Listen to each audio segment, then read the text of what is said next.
to Dr. Pratt. So please go to the mic and introduce yourself and your institution.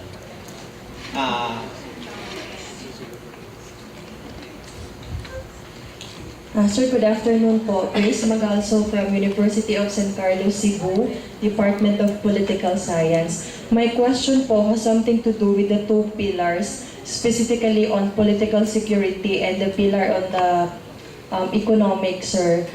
First, how do we address the issue of inequality between and among the members of the ASEAN community, sir? There was a paradigm which says that if we don't address that problem of inequality and if we bargain from that particular playing field, we are only assured of unequal benefits. So how do we address that problem of inequality between and among the members of the ASEAN countries? So corrected mo yung question. Sir, sige. Okay. It's already part of the ASEAN program, right? In fact, si Dr. Ang would probably address that, no? But it's part of the whole objective of why there's an ASEAN community. Now, the idea of trying to reduce the gap between the more developed ASEAN countries, no, and the less developed ones. So there are already, as far as the economics is concerned, no, there are already some plans, no, and some actionable points that are already in place. As far as the political security aspect is concerned, no, that is one vulnerability of ASEAN, in fact, right? Because as long as you have this gap between the capabilities, no, capabilities in terms of economic capabilities, no, of different ASEAN countries, they may find themselves becoming more dependent on external players, right? So in fact, the most important example of this, no, took place 2 years ago, right? When Cambodia was the chair of ASEAN, and there was this meeting in Phnom Penh, no, na kung saan hindi sila nakapagpalabas ng isang joint communique. Bakit? Hindi mapagkasunduan kung ipapasok ba doon yung issue ng West Philippine Sea o hindi. Of course, hindi na tinatawag na West Philippine Sea yun, no? Pero yun yung isang issue na lumalabas doon. Bakit? Kasi ang Cambodia was seen as being friendly to China. And China, of course, did not want any mention of, no, that particular issue in the joint communique. No, so what does that mean? Basically, this inequality, as you referred to it, no, actually creates a political situation or political vulnerability for ASEAN.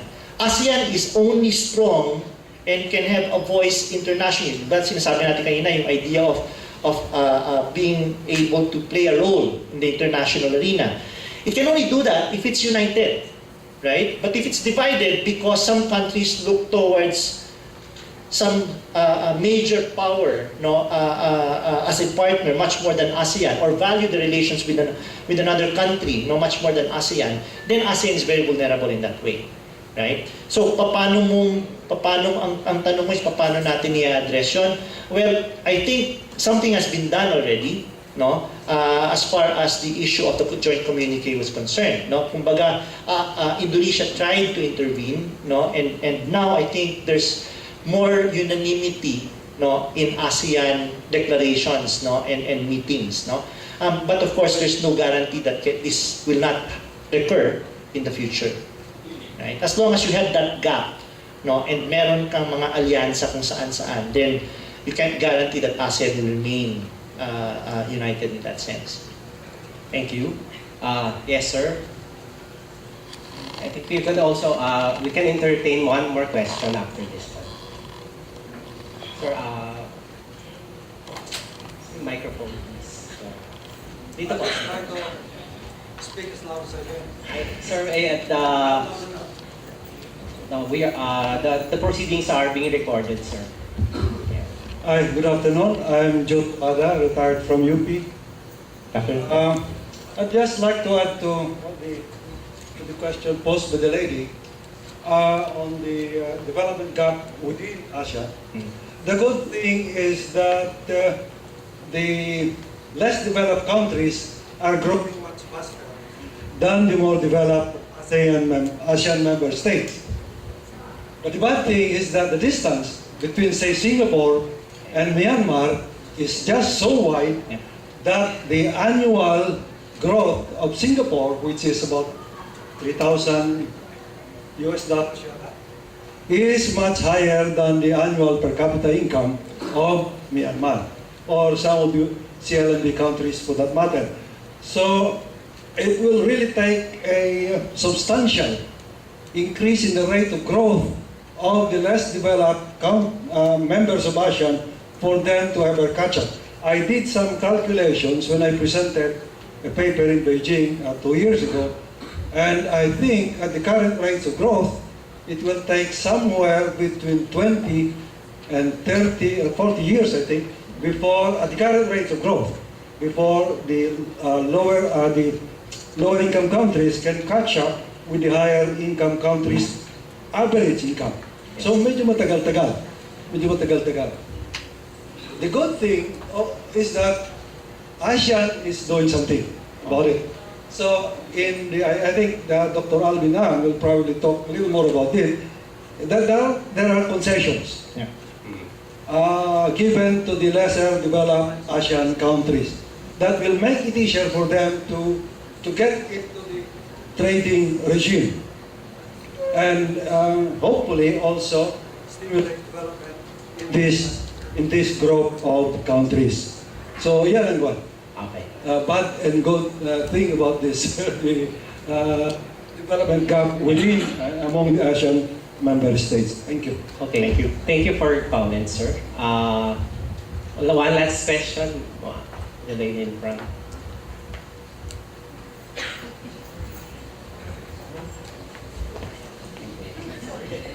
Thank you very much.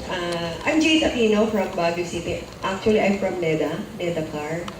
I would like to say thank you for giving us a report card, at least on this pillar, no? Pillar on political and security community. However, I'm very, very interested about something that you did not mention about, which is the ASEAN's role in enhancing good governance. Parang may nagawa ba tayo? Wala tayong nagawa? What? Or you just, or is it just that there was no accomplishment at all? Thank you. Okay, thank you.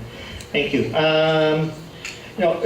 Remember what I was actually saying about the difficulty of trying to measure achievements within the ASEAN political security community. Kasi nga very, very normative yung mga nila.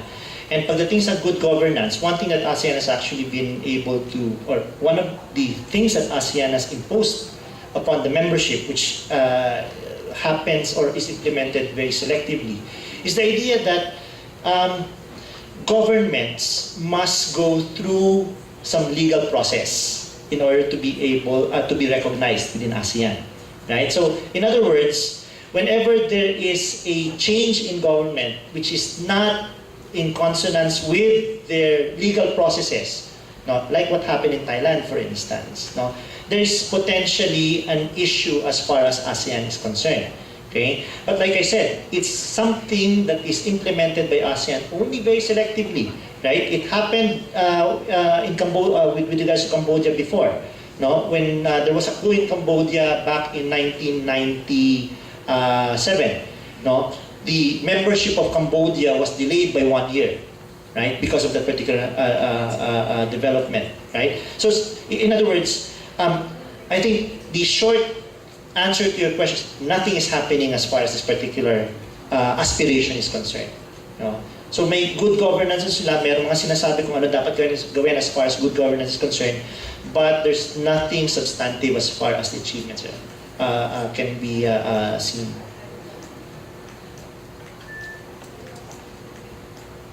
Thank you. Thank you, sir. So I'm very sorry we have to close this session. We still have 2 other speakers. So please give Dr. Kraft a round of applause for providing us a short on the political security. Thank you very much.